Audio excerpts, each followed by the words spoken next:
ನಮಸ್ಕಾರ ಎಲ್ಲರಿಗೂ. ನಮ್ಮ ಯೂಟ್ಯೂಬ್ ಚಾನಲ್ ಕಲಾತ್ಮಕ ಚಿತ್ರಣಕ್ಕೆ ನಿಮಗೆಲ್ಲರಿಗೂ ಸ್ವಾಗತ. ನೀವು ನೋಡೋ ಮೈಸೂರಿನ ಚಾಮುಂಡಿ ಬೆಟ್ಟ ಇದೆಯಲ್ಲ, ಅದು ಕೇವಲ ಒಂದು ಬೆಟ್ಟ ಅಷ್ಟೇ ಅಲ್ಲ, ಸಾವಿರಾರು ವರ್ಷಗಳ ಒಂದು ರೋಚಕ ಕಥೆಯನ್ನು ತನ್ನೊಳಗೆ ಇದು ಬಚ್ಚಿಟ್ಟುಕೊಂಡಿದೆ. ತಾಯಿಗೆ ಚಾಮುಂಡಿ ಅನ್ನೋ ಆ ಶಕ್ತಿಶಾಲಿ ಹೆಸರು ಬರಲು ಕಾರಣವಾದ ಆ ಘೋರ ಯುದ್ಧದ ಕತೆ ನಿಮಗೆ ಗೊತ್ತಾ? ಬನ್ನಿ ಇವತ್ತು ಆ ಮಹಾರಹಸ್ಯದ ಹಿಂದಿನ ಕಥೆಯನ್ನು ತಿಳಿದುಕೊಳ್ಳೋಣ. ಮೈಸೂರಿನ ಹೆಮ್ಮೆಯ ಸಂಕೇತವಾಗಿರೋ ಚಾಮುಂಡಿ ಬೆಟ್ಟ ಬರೀ ಒಂದು ಪ್ರವಾಸಿ ತಾಣವಲ್ಲ, ಇದು ಭಾರತದ ಅತ್ಯಂತ ಪ್ರಮುಖ ಶಕ್ತಿಪೀಠಗಳಲ್ಲಿ ಒಂದು. ಪುರಾಣಗಳ ಪ್ರಕಾರ ಇಲ್ಲಿ ಸತೀದೇವಿಯ ಕೂದಲು ಬಿದ್ದಿತ್ತು ಎನ್ನಲಾಗುತ್ತೆ.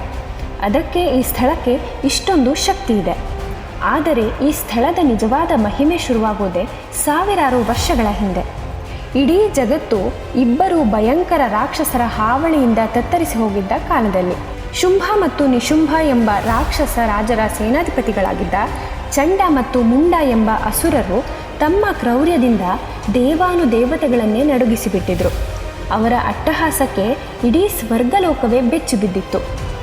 ಋಷಿ ಮುನಿಗಳ ಯಾಗಗಳನ್ನು ಹಾಳು ಮಾಡೋದು, ಜನರನ್ನು ಹಿಂಸಿಸೋದು ಅವರ ದಿನನಿತ್ಯದ ಕಾಯಕ ಆಗಿತ್ತು. ಅವರ ದುಷ್ಟಶಕ್ತಿಯ ಮುಂದೆ ಯಾರ ಆಟವೂ ನಡೀತಿರಲಿಲ್ಲ. ಇಡೀ ಲೋಕವೇ ಕತ್ತಲಲ್ಲಿ ಮುಳುಗಿದ್ದಾಗ ಈ ದುಷ್ಟರನ್ನು ಸಂಹಾರ ಮಾಡಲು ಒಂದು ಮಹಾಶಕ್ತಿಯ ಅವತಾರ ಆಗಲೇಬೇಕಿತ್ತು. ದೇವತೆಗಳೆಲ್ಲರೂ ತಮ್ಮ ಅಸಹಾಯಕತೆಯನ್ನು ತೋಡಿಕೊಂಡಾಗ ಆದಿಶಕ್ತಿ ಪಾರ್ವತಿಯು ತನ್ನ ರೌದ್ರ ರೂಪವನ್ನು ತಾಳಿದ್ಲು. ಆಗ ಆಕೆಯ ಹುಬ್ಬುಗಳ ಮಧ್ಯದಿಂದ ಕತ್ತಲಿಗಿಂತ ಕಪ್ಪಾದ ಜ್ವಾಲೆಯಂತಹ ಕಣ್ಣುಗಳುಳ್ಳ ಭಯಂಕರ ಕಾಳಿದೇವಿಯು ಉದ್ಭವಿಸಿದಳು. ನರ ಮುಂಡಗಳ ಮಾಲೆ ಧರಿಸಿ ಹುಲಿಯ ಚರ್ಮ ಹೊದ್ದು ಕೈಯಲ್ಲಿ ಖಡ್ಗ ಹಿಡಿದು ಆಕೆ ಯುದ್ಧ ಭೂಮಿಗೆ ಇಳಿದ್ಲು. ಮೊದಲು ತಾಯಿ ಎದುರಿಸಿದ್ದು ಚಂಡನನ್ನು.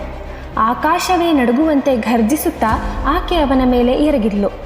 ಅವರಿಬ್ಬರ ನಡುವೆ ನಡೆದ ಯುದ್ಧ ಎಂಥದ್ದು ಅಂದರೆ ಇಡೀ ಬ್ರಹ್ಮಾಂಡವೇ ಸ್ತಬ್ಧವಾಗಿತ್ತು.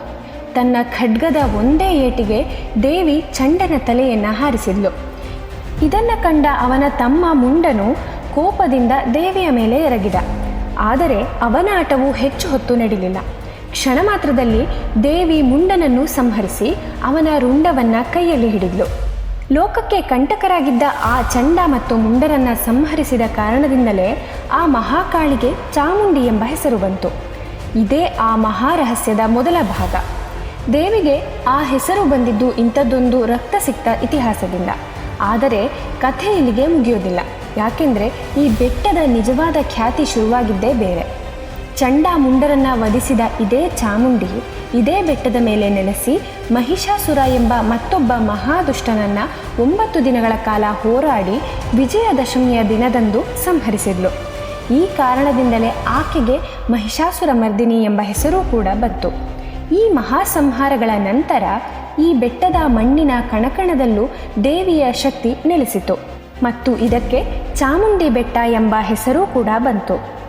ಈ ಸ್ಥಳವು ದುಷ್ಟಶಕ್ತಿಗಳ ವಿನಾಶ ಮತ್ತು ದೈವೀ ಶಕ್ತಿಯ ಸ್ಥಾಪನೆಯ ಕೇಂದ್ರವಾಗಿ ಒಂದು ಮಹಾಶಕ್ತಿಪೀಠವಾಯಿತು.